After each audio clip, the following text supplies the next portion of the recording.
ชีวิตอันที่แท้จริงของเรายึดสิ่งใดเป็นหลักเกิดมาแล้วได้ศึกษาเรียนรู้เอาหลัก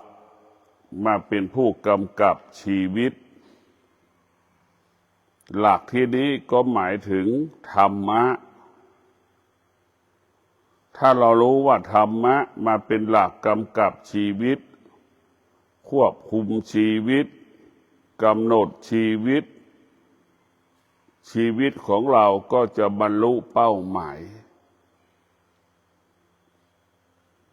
ยังมีคนจำนวนมากที่ไม่มีหลักให้กับชีวิตไม่ได้แสวงหาหลักมากำกับชีวิตก็มีคนจำนวนมากหลงทางหลงผิดหรือไม่รู้สิ่งที่ทำว่าผิดหรือถูกหรือไม่สนใจไม่ใส่ใจคำว่าผิดและถูกอันนี้เป็นสิ่งที่น่ากลัวที่สุดบุคคลที่เกิดมาแล้วแสวงหาความจริงให้กับชีวิตแล้วก็มีหลักมากำกับชีวิตเราก็สามารถแยกได้ว่าสิ่งนี้เป็นสิ่งที่ควรทำสิ่งนี้เป็นสิ่งที่ไม่ควรทำสิ่งนี้ปฏิบัติแล้วเกิดแต่ความสงบสุขสิ่งนี้ปฏิบัติแล้วนำความทุกข์ทรมานลำบากมาสู่ชีวิตครอบครัวของเราเราจะได้รู้นกมันยังมีรังวัวควายช้างม้ามันยังมีที่หลับที่นอนเหตุใดเล่ามนุษย์เกิดมาแล้วไม่มีหลักให้กับชีวิตเราต้องมีหลักมากำกับชีวิตของเราหลักของชีวิตก็คือตนแลเป็นที่พึ่งแห่งตนคือเป็นหลักของชีวิตเราให้เราเข้าใจเช่นนี้ทุกคนก็เป็นเช่นนั้นที่สุดที่สุดมันเป็นเช่นนั้นว่าตนแลเป็นที่พึ่งแห่งตนเบื้องต้นเราก็อาศัยซึ่งกันและกันพอถึงที่สุดแล้วก็ตัวใครตัวมันไม่มีใครเป็นที่พึ่งของใครได้เพราะทุกคนก็แก่ทุกคนก็เจ็บทุกคนก็ตายเหมือนกันหมดเสมอเหมือนกันหมดสิ่งหนึ่งที่เราจะพึ่งพาได้ทำให้กายวาจาใจเราสงบก็ได้แก่พระธรรมธรรมะหรือคำสอนของพระพุทธเจ้าพอเป็นหลักมาควบคุมชีวิตเราได้ศึกษาเรียนรู้วิธีการดำเนินชีวิตด้วยธรรมกับคนที่ไม่มีคนดำเนินชีวิตตามใจตนเองกับไม่มีธรรมแต่ตามใจตนเองก็มีชีวิตอีกอย่างหนึ่งแต่พวกเราทั้งหลายธรรมะของพระพุทธเจ้าเป็นของที่อยู่ในกายของเราสติก็อยู่ที่กายที่จิตความอดทนก็อยู่ที่กายที่จิตวิริยะภาคเพียรก็อยู่ที่กายที่จิตแต่พวกเราทั้งหลายอยู่ที่กายที่จิตของเราทั้งหมดทั้งสิ้นมันไม่ได้เกิดมันไม่ได้อยู่นอกกายพวกเราไม่ได้อยู่นอกจิตสิ่งที่อยู่นอกกายนอกจิตนั่นพึ่งได้อาศัยได้แค่บางเวลาส่วนธรรมะอยู่ที่กายที่จิตเราพึ่งได้ตลอดเวลาดังคำว่าตนแลเป็นที่พึ่งแห่งตน เราก็จะรู้ความจริงเป็นเช่นนี้เนี่ยพวกเราทั้งหลายคือเรามีสติเมื่อเรามีสติเราจะทำสิ่งใดจะไม่เกิดความเสียหายเดือดร้อนแก่ตนเองและบุคคลอื่นหากเราขาดสติเราก็จะทำสิ่งใดนำความเดือดร้อนให้กับตนเองความวุ่นวายให้กับบุคคลอื่นๆเพราะฉะนั้นพวกเราทั้งหลายบุคคลที่มีธรรมะเอาธรรมะมาเป็นหลักควบคุมจิตควบคุมกายควบคุมการดำเนินชีวิต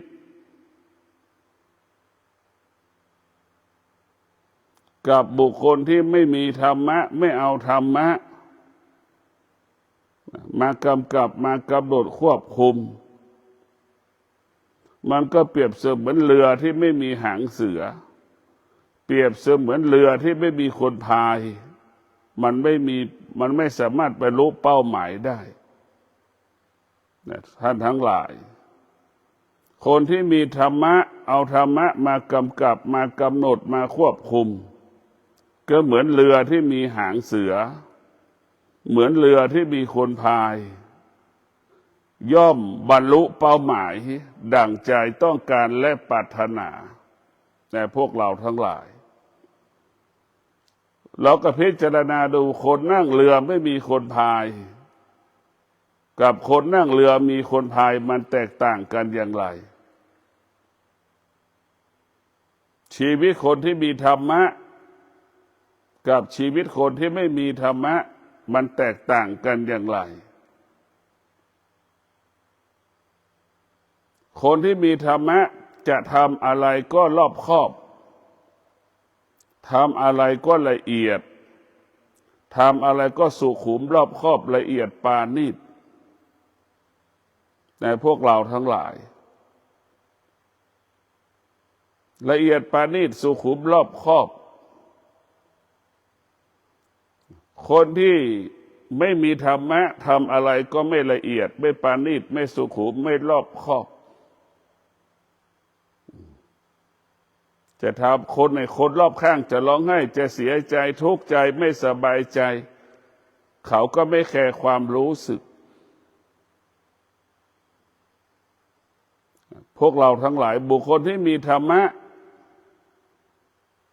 ก็จะมีสติให้เกียรติให้ความเคารพให้เกียรติให้ความเคารพ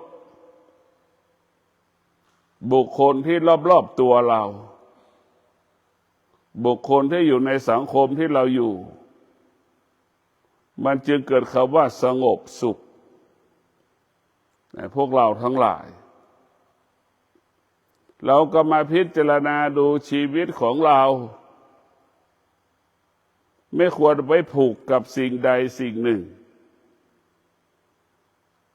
คนส่วนมากก็เอาชีวิตไปผูกกับสิ่งที่เป็นของ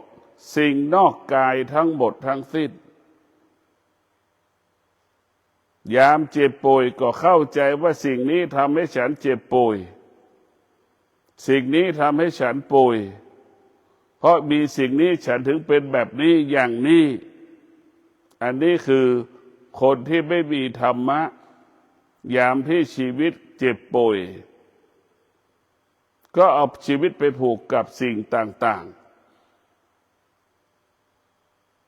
ตรงกันข้ามคนที่มีธรรมะก็จะพึ่งพาตนเองอาศัยตนเองเข้าใจความจริงว่าความแก่ความเจ็บความตายเป็นของคนทุกๆคนคนทุกๆคนเกิดมาแล้วไม่แก่ไม่เจ็บไม่ตายไม่มีเวลาความแก่ความเจ็บหรือความตายจะปรากฏจะไม่เอาชีวิตไปผูกกับสิ่งนี้สิ่งนี้ทำให้ฉันป่วยสิ่งนี้ทำให้ฉันเจ็บเขาจะไม่คิดแบบนั้นจะไม่พูดแบบนั้น บุคคลที่มีธรรมะก็คือเข้าใจว่าความแก่มันเป็นธรรมดาของมันความเจ็บเป็นธรรมดาของมันความตายก็เป็นธรรมดาของมันทุกคนก็เป็นเช่นนี้เสมอเหมือนกันหมดเพียงแต่เกิดคนละเวลาเท่านั้นพวกเราทั้งหลายคนที่ขาดสติคนที่ไม่มีสติเวลาเจ็บป่วยนี่ก็ไปผูกกับผีบ้างเวลาเจ็บป่วยก็ไปผูกกับเทวดาบ้างว่าจะทำให้เทวดาทำให้เราหายเจ็บป่วยนี่เราไปคิดแบบนี้คนที่ไม่มีธรรมะเวลาเจ็บป่วยก็เอาชีวิตไปผูกกับสิ่งต่างๆว่าสิ่งเหล่านี้จะทำให้ฉันพ้นทุกข์สิ่งเหล่านี้จะทำให้เราห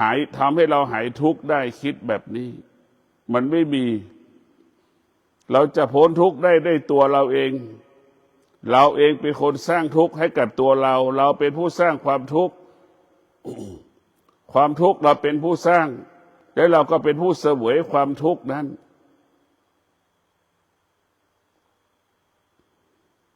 คนที่มีธรรมะก็จะรู้ความจริงเมื่อจิตมันสัมผัสกับความจริงจิตนั้นก็สงบนิ่งสัมผัสความแก่ที่มันปรากฏความเจ็บที่มันปรากฏความตายที่มันปรากฏมันก็สงบนิ่งเป็นอมตะตลอดกาลในพวกเราทั้งหลาย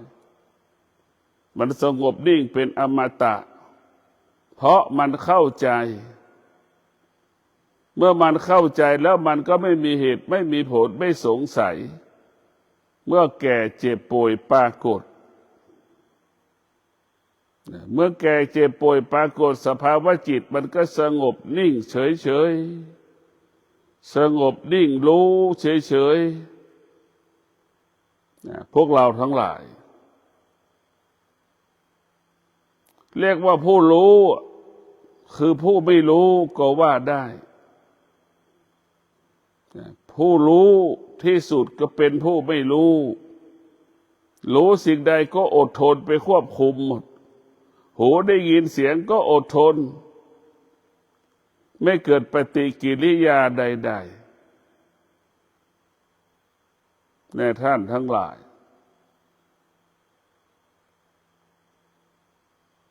ไม่เกิดปฏิกิริยาใดๆทั้งสิ้น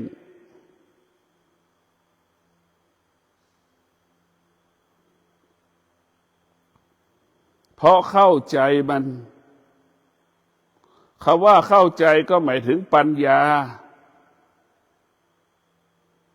ผู้ที่มีปัญญาเข้าใจ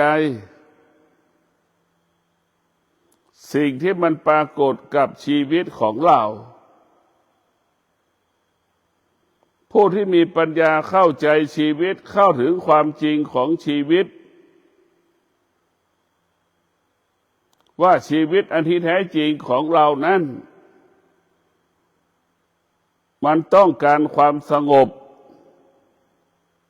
ความเรียกว่าความจริงที่แท้จริงเราต้องการความสงบความสุขนั้นเป็นสิ่งที่บังหูบังตาเราเฉยๆถึงแม้เราจะต้องการมันก็แค่บางเวลาเท่านั้นเหมือนเราต้องการกินข้าวอร่อยก็กินแค่บางเวลาแค่นั้นสุขใจอย่างนี้นี่แหละคือแค่บางเวลาส่วนความสงบนั้นเราต้องการมันตลอดเวลาแม้กระทั่งเรากินข้าวเราก็ต้องการความสงบเกิดขึ้นกับชีวิตของเราแม้เราจะตื่นเราก็ต้องการความสงบให้เกิดขึ้นกับชีวิตของเราแม้กระทั่งนอนเราก็ต้องการความสงบเกิดขึ้นกับชีวิตของเราจะนั่งจะนอนจะยืนจะเดินทุกอิริยาบถสิ่งที่เราต้องการคือความสงบมีคนที่มีธรรมะก็จะเอาความสงบมาเป็นความสุขผู้ที่ปฏิบัติธรรมทั้งหลายจะเอาความสงบมาเป็นความสุขคนที่ไม่ได้ปฏิบัติธรรมคนที่ไม่ได้เอาธรรมมาเป็นหลักในการดำเนินชีวิต ก็จะเอาวัตถุสิ่งของทั้งหลายมาเป็นความสุขเช่นได้รถใหม่ก็เป็นความสุขได้ใส่เสื้อใหม่ก็เอามาเป็นความสุขอย่างนี้แบบนี้แด่ท่านทั้งหลายเลื่อนตำแหน่งก็มีความสุขเงินเดือนขึ้นก็มีความสุขเหล่านี้นี่คือคนที่ไม่ปฏิบัติธรรมก็จะเอาวัตถุสิ่งของมาเป็นความสุขเช่นหลานคลอดลูกมามีความสุขได้หลานอย่างนี้มีความสุขที่ลูกมีท้องเพื่อจะได้อุ้มหลานอย่างเงี้ยนี่คือคนที่ไม่ปฏิบัติธรรมก็เอาของนอกกายมาเป็นความสุขเอาวัตถุสิ่งของมาเป็นความสุขสุขวัตถุสิ่งของนั้นเป็นของนอกกายสุขที่อยู่ในกายก็คือใจสงบก็คือกายสงบจิตสงบกายวาจาใจสงบนั่นคือสุขของธรรมมันอยู่ตรงนี้เพราะฉะนั้นบุคคลที่ปฏิบัติธรรมประพฤติธรรมจะเอาความสงบมาเป็นความสุขจึงสัมผัสกับความสงบมาจึงสัมผัสกับความสงบที่มันเกิดความสุขมันเป็นสุขที่ไม่มีตัวมีตนเป็นสุขที่ลอยกลางอากาศเป็นความสุขที่เรารู้ได้เฉพาะตนเองแต่สุขนั้นเกิดได้เฉพาะตนเองไม่มีใครรับรู้ได้บอกไม่ได้บรรยายไม่ได้ในพวกเราทั้งหลายเมื่อเราเกิดมาเป็นมนุษย์เราก็เอาศีลสมาธิปัญญามาเป็นผู้กำกับกำหนดควบคุมการดำเนินชีวิต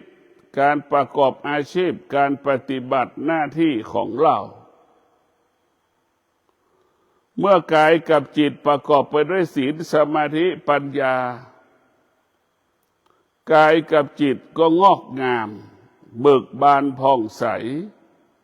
ตลอดกาลเวลาในท่านทั้งหลายเราจำเป็นต้องมีสติเราจะเห็นได้ว่าทหารไทยเรามีสติ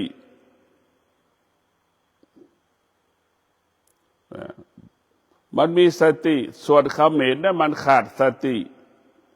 คนที่ขาดสติก็คือคนที่ทำลายทหารไทยเราคนที่ขาดสติก็คือเขมรที่มันทำลายลวดหนามของทหารไทยเราที่เอามาขวางกั้นเราจะเห็นได้ชัดเจนคนที่มีสติกับคนที่ไม่มีสติย่อมแตกต่างกันแต่พวกเราทั้งหลายคนที่มีสติก็จะหยุดยั้งความรู้สึกได้บุคคลที่ขาดสติหยุดยั้งความรู้สึกความนึกคิดไม่ได้ดังพี่น้องกัมพูชาส่วนหนึ่งที่บ้านหนองยาแก้วเห็นไหมที่มีปัญหาชายแดนกันอยู่เพราะฉะนั้นพวกเราทั้งหลายเราจะเห็นได้ว่าคนที่มีสติกับคนขาดสตินั้นแตกต่างเราจะทำอะไรเรามีสติตลอดเวลาเมื่อเรามีสติก็ลดภาระลดปัญหาเราก็ไม่สร้างภาระปัญหาให้กับมันไม่ให้กับเราถ้าเราขาดสติเมื่อไหร่มันก็จะเกิดปัญหาทันทีแล้วก็ขอให้พวกเราได้พิจารณาธรรมะของพระพุทธเจ้ามันเป็นความจริงของชีวิตชีวิตแท้จริงต้องการทำมันต้องการทำมากคนที่มีธรรมก็จะเป็นคนที่มีชีวิตที่สะดวกสบายไม่ติดที่นอนไม่ติดที่กินไม่ติดที่ประกอบอาชีพปฏิบัติหน้าที่จะไม่ติดสิ่งเหล่านี้ไม่ติดบุคคลที่ไม่มีธรรมจะยึดติดเรียกว่ายึดติด ต้องมีที่นอนต้องดีอย่างเงี้ยติดเพราะฉะนั้นคนที่มีธรรมก็เป็นคนที่อยู่ง่ายกินง่ายคนที่ไม่มีธรรมก็อยู่ยากกินยากเนี่ยมันต่างกันเราจะเห็นได้ว่าเขมรเป็นคนที่ไม่มีธรรมะมันก็ขาดความอดทนเมื่อขาดความอดทนก็ตามหยุดความรู้สึกไม่ได้จึงเกิดเหตุการณ์ต่างๆที่เราเห็นอยู่ในทางทีวีนั่นแหละส่วนทหารไทยคนไทยเรามีสติเรามีธรรมะเรามีสติเราหยุดยั้งความรู้สึกที่เขามาด่ามาว่าหาเรื่องเราได้แล้วก็สงบแล้วก็นิ่งนี่แหละธรรมะของเราคือหยุดความรู้สึกได้ธรรมะก็หมายถึงสตินั่นแหละสตินั่นแหละคือหยุดความรู้สึกชีวิตเราได้แต่พวกเราทั้งหลายหยุดความรู้สึกชีวิตเราได้หยุดยั้งชีวิตเราได้นั่นคือสติแล้วคนที่มีสติก็แยกแยะได้สิ่งนี้เป็นของเราสิ่งนี้ไม่ใช่ของเรามันก็รู้อยู่แก่ใจแต่พวกเราทั้งหลายเราจะต้องมีสติพิจารณาบุคคลใดที่มีสติก็จะเท่าทันสิ่งที่มันเปลี่ยนแปลงบุคคลใดที่ขาดสติก็ไม่เท่าทันสิ่งที่มันเปลี่ยนแปลงมันก็อยู่ตรงนี้แหละพวกเราทั้งหลายเท่าทันสิ่งที่มันเปลี่ยนแปลงเท่าทันสิ่งที่มันไม่เปลี่ยนแปลงมันอยู่ตรงนี้แต่พวกเราทั้งหลายเรามีสติพิจารณาการดำเนินชีวิตกับคนที่ขาดสติในการดำเนินชีวิตคนที่มีสติก็จะไม่รู้จักว่านี่ของเขาอันนี้ของเราแยกแยะได้แยกสิ่งที่เป็นสิ่งที่เราควรปฏิบัติแล้วกับสิ่งที่เราไม่ควรปฏิบัติมันแยกแยะได้แต่พวกเราทั้งหลายพิจารณาดูคนที่มีธรรมเนี่ยเรียกว่าเป็นคนไม่มีกรรมคนที่มีธรรมะไม่มีกรรมถึงแม้จะมีกรรมก็กรรมทุเลาเบาบางในชาติปัจจุบันนี้มีกรรมกับทุเลาเบาบางลงกรรมปัจจุบันนี้ผู้ปฏิบัติธรรมนี่ไม่กลัวดับมันได้ระงับมันได้แต่กรรมในอดีตที่เราไม่รู้นั่นแหละมันปรากฏกับเรานั่นคือสิ่งที่น่ากลัวการแก้กรรมก็คือการมีสตินี่คือการแก้กรรมเมื่อเรามีสติก็เป็นสิ่งที่เราแก้กรรมทำให้เราไม่มีกรรมถึงแม้จะมีกรรมทุเลาเบาบางลงเหมือนเสื้อที่มันเปื้อนแล้วก็ซักแล้วมันก็ขาวสะอาดเหมือนเดิมนั่นแหละได้ชำระมันได้คนที่มีกรรมก็คือคนที่ล่วงละเมิดศีลคนที่ไม่มีคนที่ขาดสมาธิคนที่ขาดปัญญาเป็นคนที่มีกรรมคนที่ล่วงละเมิดศีลขาดสมาธิขาดปัญญาแล้วจะเป็นผู้ที่พัฒนาก็ไม่ได้แก้ปัญหาก็ไม่ได้เดินก็ไม่ได้เดินได้ไม่กี่ขวบไม่กี่ก้าวก็เดินไม่ออกเดินไปไหนไม่ได้ดังคำว่าคนที่ล่วงละเมิดศีลขาดสมาธิขาดปัญญาเนี่ยจะพัฒนาก็ยากจะแก้ปัญหาก็ยากเนี่ยพวกเราทั้งหลายถ้าเรามีศีลมีสมาธิปัญญาแล้วจะพัฒนาสิ่งใดก็ง่ายจะทำสิ่งใดก็ง่ายจะทำสิ่งใดก็สะดวก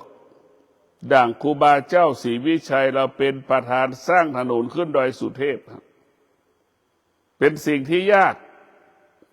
เป็นสิ่งที่ลำบากแต่สิ่งที่ครูบาเจ้าศรีวิชัยสร้างถนนขึ้นดอยสุเทพเป็นสิ่งที่ง่ายเป็นสิ่งที่สะดวกสบายในพวกเราทั้งหลายเรียกว่าคนที่มีธรรมะหรือคนที่มีปัญญาของหนักเป็นของเบาของยากเป็นของง่ายด่างครูบาเจ้าศรีวิชัยสร้างถนนขึ้นดอยสุเทพเครื่องมือก็ไม่ดีเท่ากับปัจจุบันเครื่องมือที่ดีที่สุดก็คือความอดทนธรรมะเป็นเครื่องมือให้กับจิตเป็นเครื่องมือให้กับกายเมื่อกายมีความอดทนเมื่อกายกับจิตมีวิริยะภาคเพียรมันมีสิ่งไหนที่ไม่สำเร็จไม่มีเพราะฉะนั้นบรรพชนของเราสร้างถนนขึ้นดอยสุเทพประสบความสำเร็จได้เพราะมีสติมีสัจจะมีวิริยะมีขันติอยู่ในหัวจิตหัวใจบรรพชนเราถึงสร้างถนนขึ้นดอยสุเทพได้อย่างงดงามพวกเราทั้งหลายเราจะเห็นว่าธรรมะมันก็เป็นสิ่งอันประเสริฐ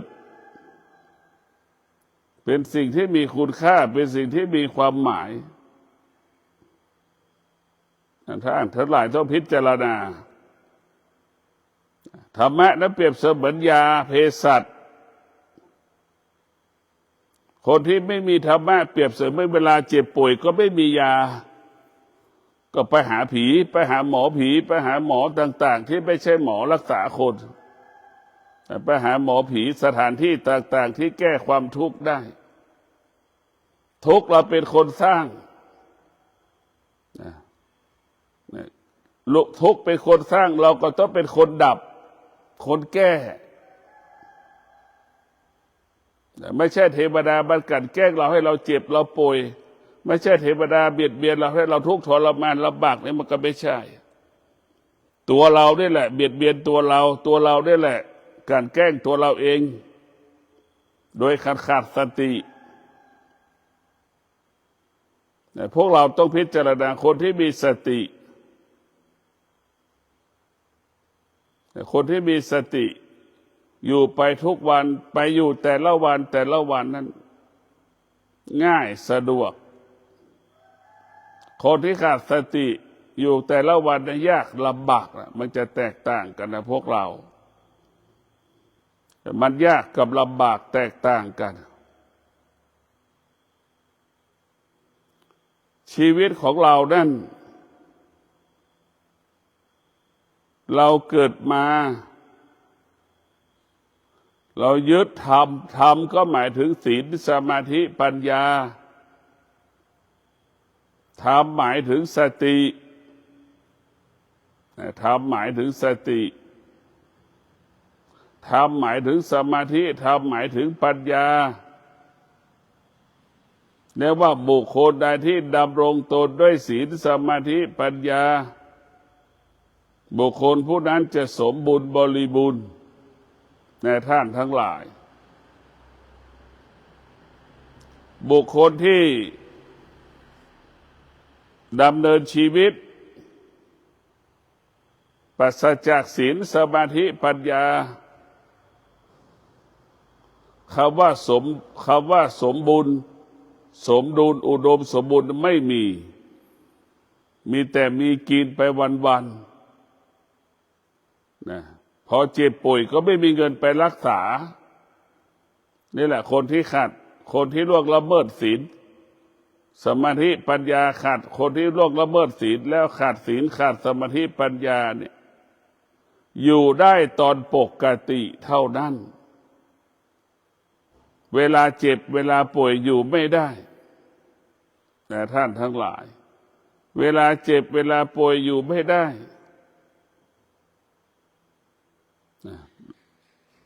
เพราะฉะนั้นพวกเราต้องกลับมาสนใจใส่ใจมอบชีวิตให้กับศีลสมาธิปัญญา เอาศีลเอาสมาธิเอาปัญญานี่แหละเป็นผู้รักษาชีวิตของเราเอาศีลเอาสมาธิเอาปัญญานั่นแหละมาเป็นผู้กำกับชีวิตของเราแต่พวกเราทั้งหลายเมื่อเรามีศีลมีสมาธิมีปัญญาคำว่าสะอาดคำว่าหมดจดคำว่าผ่องใสเกิดขึ้นกับชีวิตของเราเมื่อเรามีศีลมีสมาธิมีปัญญาจะมีคำว่าบริสุทธิ์ยุติธรรมซื่อสัตย์ภักดีต่อตนเองและบุคคลอื่นๆพวกเราต้องพิจารณาความจริงมันเป็นเช่นนี้บุคคลที่มีศีลสมาธิปัญญาก็มีความมุ่งมั่นมีความมานะมีความพยายามให้บรรลุเป้าหมายทั้งโลกิยะสมบัติทั้งโลกุตระสมบัติเอาทั้งสองอย่างโลกิยะก็เอาโลกุตระก็เอาพวกเราทั้งหลายส่วนมากเราจะเอาโลกิยะแต่เราไม่เอาโลกุตระโลกิยะก็หมายความว่าพื้นที่ที่เราเกิดมันแหละโลกใบนี้เป็นโลกของโลกิยะเป็นโลกของโลกิยะก็คือมันวุ่นวายไม่จบไม่สิ้นมันทุกข์มันทรมานมันลำบากส่วนโลกของกุตละธรรมนั้นเป็นโลกแห่งความสงบเงียบสงบและก็นิ่ง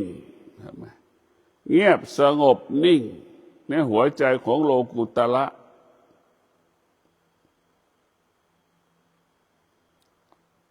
เราต้องมีสติพิจารณาการมีชีวิตอยู่ตั้งแต่การดำรงชีพการปฏิบัติหน้าที่การประกอบอาชีพให้มันหมดสุขให้มันหมดจดผ่องใสทุกวันทุกวันทุกวันนี่แหละคุณค่าของธรรมะอยู่ตรงนี้แหละให้กายวาจาใจสะอาดบริสุทธิ์หมดจดผ่องใสในพวกเราทั้งหลายกายวาจาใจสะอาดบริสุทธิ์หมดจดผ่องใสในพวกเราทั้งหลายอยู่ตรงนี้กายวาจาใจเราสะอาดบริสุทธิ์หมดจดผ่องใสถึงขอให้พวกเราได้พิจารณาชีวิตของเรา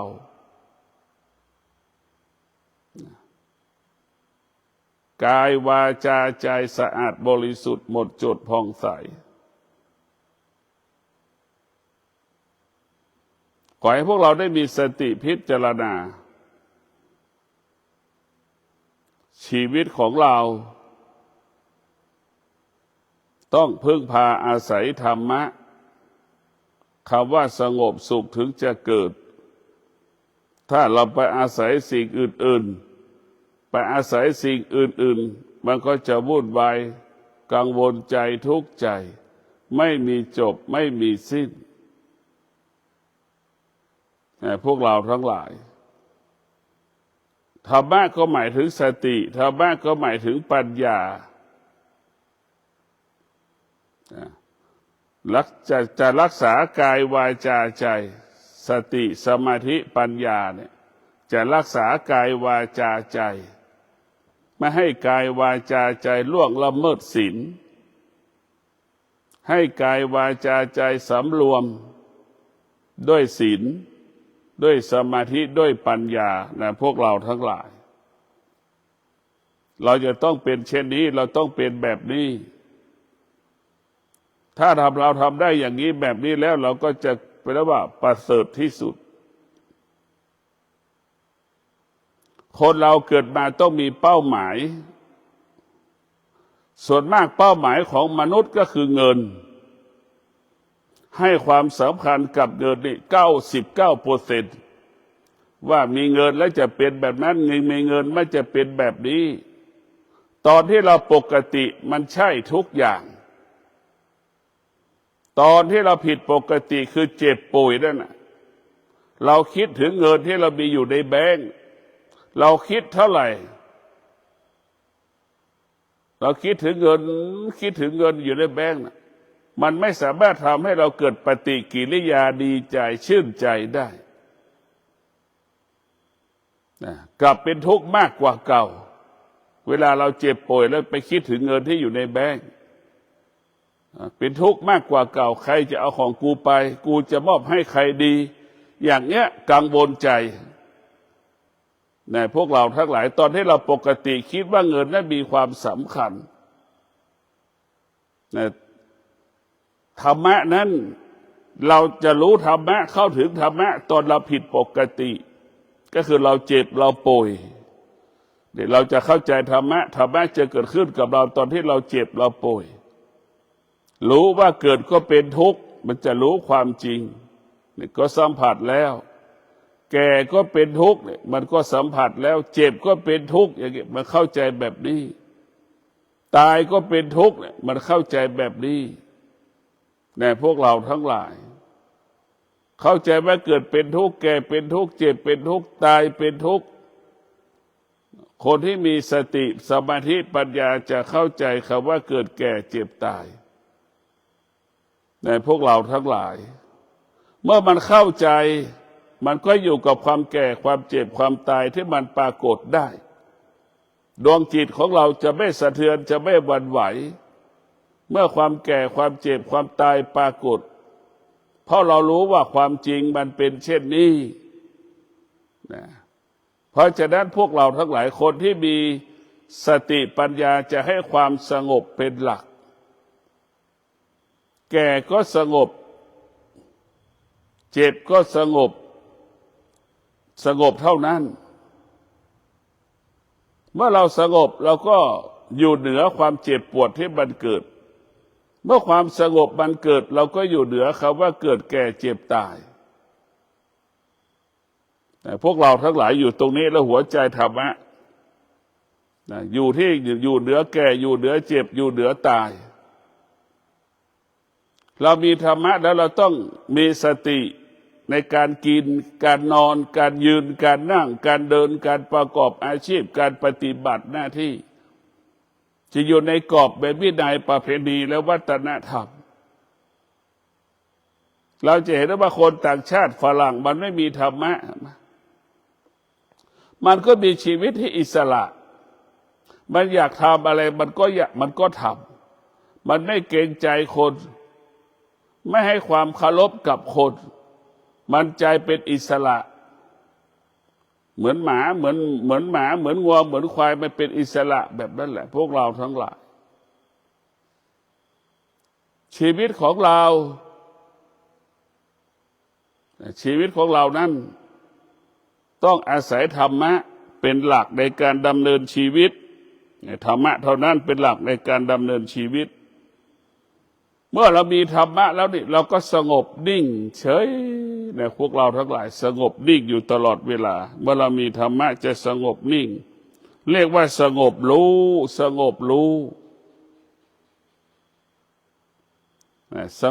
เท่านั้นที่จะนำพาชีวิตเราไปสู่จุดหมายเป้าหมายนั้นได้สงบรู้นี่แหละจะทำให้สิ่งเหล่านั้นมีคุณค่าและมีความหมาย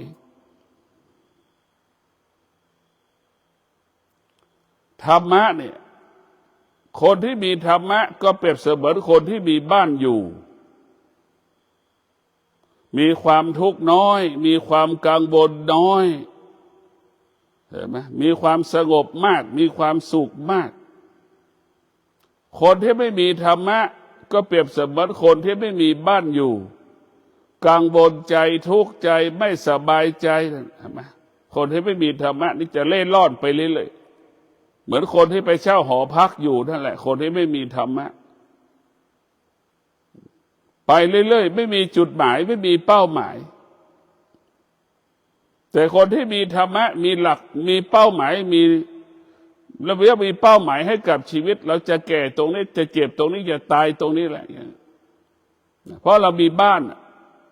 คนมีบ้านคือคนที่มีธรรมะคนที่ไม่มีบ้านคือคนไม่มีธรรมะจะตายตรงไหนยังไม่รู้จะเจ็บจะป่วยตรงไหนก็ยังไม่รู้ไม่สามารถกำหนดชีวิตเราได้คนที่ไม่มีธรรมะ ส่วนสติและปัญญามันเป็นธรรมะมันกำหนดได้ว่าจะตายตรงไหนแต่ส่วนมากคนที่มีสติคนที่มีธรรมะคือคนที่มีบ้านอยู่นั่นแหละมันก็จะกำหนดชีวิตตัวเองได้อดทนอดทนอดทนอยู่กับบ้านไม่ไปที่ไหน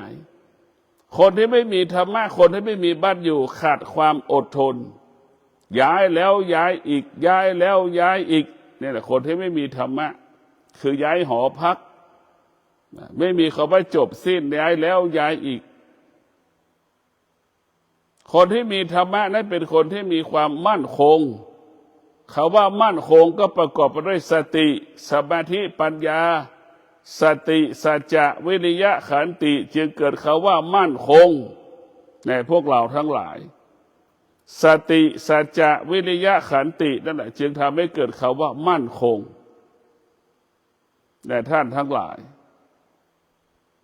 สติสัจจะวิริยะขันติจึงทำให้ชีวิตเรามั่นคงเป็นอมตะในชีวิตของเราจะต้องการสิ่งนี้เป็นหลักก็คือความมั่นคงสติสัจจะวิริยะขันติศีลสมาธิปัญญาจะทำให้เรานั่นอยู่สุขสบายทำให้กายกับใจเราเป็นอิสระได้เนี่ยพวกเราทั้งหลายเรามีสติเรามีสมาธิเรามีปัญญาคำว่าสุขสบายก็เกิดคำว่าสะดวกสบายก็เกิดแต่พวกเราทั้งหลายคิดก็ง่ายพูดก็ง่ายทำสิ่งใดก็ง่ายล้วนเป็นความจริงล้วนเป็นประโยชน์เกิดประโยชน์ทั้งสิ้นในพวกเราทั้งหลายล้วนเป็นประโยชน์ล้วนเกิดประโยชน์ต่อการมีชีวิตอยู่ของพวกเราที่เป็นมนุษย์ที่มีธรรมะจะอยู่กับความเป็นจริงเท่านั้นจริงๆธรรมะของพระพุทธเจ้าเนี่ยมันทำเป้าหมายของธรรมะของพระพุทธเจ้าให้กายวาจาใจเราสะอาดหมดจดผ่องใสให้กายวาจาใจประกอบไปด้วยศีลสมาธิปัญญาทุกวันทุกวันทุกวันไม่มีเรื่องอื่นเพื่อเรามีกายเพื่อให้กายวาจาใจเราประกอบไปด้วยศีลสมาธิปัญญาเหมือนดั่งมรรคแปดเราจะเห็นได้การประกอบอาชีพชอบมีสมาธิชอบมาทุกอย่างชอบทั้งหลายนั่นแหละชอบก็ประกอบไปด้วยศีลสมาธิปัญญาจึงทำให้กายวาจาใจเราสะอาดหมดจดผ่องใสทุกวันทุกวันทุกวันสิ่งเหล่านี้แหละคำว่าสะอาดหมดจดผ่องใสเปรียบเสมือนเราเหมือนน้ำแข็งที่สะสมความเย็นนั่นแหละพวกเราทั้งหลายมันก็ค่อยสะสมไปเรื่อยๆเรื่อยๆให้อยู่กับปัจจุบันให้ปัจจุบันบริสุทธิ์แล้วให้ปัจจุบันบริสุทธิ์ผู้ที่มีสติให้อยู่กับปัจจุบันให้อยู่กับปัจจุบันปัจจุบันนั้นบริสุทธิ์ก็พอแล้วไม่ต้องเอาเรื่องอื่นก็ขอให้ท่านทั้งหลายได้โปรดพินิจพิจารณาหลักธรรมคำสอนของพระพุทธเจ้ามันเป็นความจริงของชีวิตมนุษย์และสัตว์มันเป็นความจริงของมนุษย์และสิ่งไม่มีชีวิตพวกเราทั้งหลายธรรมะของพระพุทธเจ้าไม่ได้เป็นความจริงของมนุษย์มันเป็นความจริงของสัตว์มันเป็นความจริงของสิ่งไม่มีชีวิตพระพุทธเจ้าจึงชื่อว่าผู้รู้ความจริงของโลกพระพุทธเจ้านั่นแหละเป็นนักธรณีวิทยาพระพุทธเจ้าเป็นนักวิทยาศาสตร์พระพุทธเจ้าเป็นนักภูมิศาสตร์พระพุทธเจ้าเป็นนักสังคมศาสตร์ของโลกจึงรู้ว่าสิ่งไม่มีชีวิตมีความสำคัญต่อการมีชีวิตอยู่ของมนุษย์ทั้งโลกที่เราเรียกว่าสิ่งแวดล้อมมีความจำสิ่งแวดล้อมก็หมายถึงแม่น้ำป่าไม้ภูเขามีประโยชน์ต่อการดำเนินชีวิตของเราพระพุทธเจ้าจึงบัญญัติศีลทั้ง5 ข้อโดยเฉพาะศีล5 ข้อที่1มันว่าด้วยเรื่องสิ่งแวดล้อมของโลกเห็นไหมชีวิตของเราประกอบด้วยแม่น้ำป่าไม้ภูเขาอากาศจะทำให้เรามีชีวิตที่ดีขึ้นเมื่อเราประกอบไปด้วยศีลสมาธิปัญญา จะนำมาซึ่งความสุขนำมาซึ่งความเจริญนำมาซึ่งความรุ่งเรืองนำมาซึ่งความสงบนำมาซึ่งความสุขแด่พวกเราทั้งหลายเมื่อเรามีสติมีสติมีสติมีสติเราก็จะปกติเป็นอมตะนะพวกเราแค่นี้ง่ายๆไม่ต้องเลือกอื่นบุคคลที่มีสติเนี่ยก็สำรวมกายวาจาใจมันเป็นหลักของมันบุคคลที่ขาดสติจะไม่สำรวมกายวาจาใจบุคคลที่มีสติจะให้ความเป็นธรรมให้ความเป็นธรรมกับชีวิตให้ความเป็นธรรมกับชีวิตของเราให้ความเป็นธรรมกับชีวิตบุคคลอื่นๆพวกเราทั้งหลายชีวิตของเรานั้นชีวิตของเรานั้นต้องพึ่งพาคำสอนของพระพุทธเจ้าชีวิตเราจึงเกิดคำว่าเบาสบายสะดวกเมื่อเรามีธรรมถ้าเราไม่มีธรรมมีแต่คำว่ายากลำบาก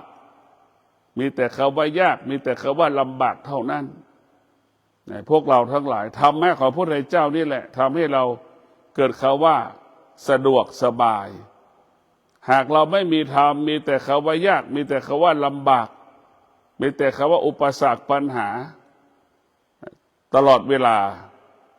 โดยเฉพาะผู้ที่มีสติปัญญาเนี่ยจึงเกิดคำว่าง่ายสะดวกคิดสิ่งใดก็ง่ายสะดวกทำสิ่งใดก็ง่ายสะดวกของหนักเป็นของเบาของยากเป็นของง่ายดังครูบาเจ้าศรีวิชัยที่ดำรงตนด้วยศีลสมาธิปัญญาของที่หนักกลายเป็นของที่ง่ายของที่ไกลแสนไกลกลายเป็นของที่ใกล้แสนใกล้ดังครูบาเจ้าศรีวิชัยพร้อมด้วยบรรพชนสร้างถนนขึ้นได้สุดเทพถนนครูบาเจ้าศีลธรรมถนนแห่งธรรมก็คือความอดทนวิริยะภาคเพียรถนนขึ้นได้สุดเทพใช้แรงงานบรรพชนของเราพวกเราทั้งหลายจึงเกิดคำว่าชนะจึงเกิดคำว่าสำเร็จก็ขอความสุขสวัสดีจงเกิดแก่ท่านทั้งหลายขอให้ท่านทั้งหลายมีสติพิจารณาการดำเนินชีวิตของเราประกอบไปด้วยศีลสมาธิปัญญาชีวิตของเราจะเกิดคำว่าสงบสุขตลอดกาลขอให้ท่านทั้งหลายยึดมั่นถือมั่นตนแลเป็นที่พึ่งแห่งตนประกอบไปด้วยศีลสมาธิปัญญาตนแลเป็นที่พึ่งแห่งตนจึงงอกงามเกิดขึ้นกับชีวิตของเราขอเจริญพร